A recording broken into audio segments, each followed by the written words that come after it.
आपल्या महाराष्ट्रामध्ये बांबूची लागवड करावी हा त्यांचा उद्देश आणि ध्येय आहे आणि त्याचं उत्पन्न त्याचा फायदा हा सगळा कसा आहे हे वारंवार मुख्यमंत्री सांगत असतात। आता जर यांच्या डोक्यात संजय राऊतांचे जर काय वेगळं जर असेल तर मग आता विधानसभा येते, मग विधानसभेला आपण बघूया कोणाला कसा बांबू लावायचा लागतोय काय करतायत ते बघूया ना।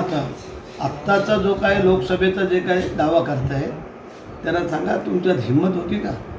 जर हे 2-3 समाज वेगळ्या कारणाने जर ते एकवटले नसते तर तुमची न घरका न घाटका अशी अवस्था झाली होती ना। तपासा ना तुमच्या सगळ्या सीट ज्या काय 2-3 समाजाच्या एकत्रितपणामुळे जो काय प्रकार घडला आणि त्याच्यामुळे जे काही तुम्ही हवेत उडताय ते येणाऱ्या 4 महिन्यानंतर मग तुम्हाला दाखवून देऊ कोण कोणाला कसा बांबू लावतो आणि काय लावतो ते मग आपण पाहूया त्याच्यावरती। एबीपी माझा, उघडा डोळे बघा नीट।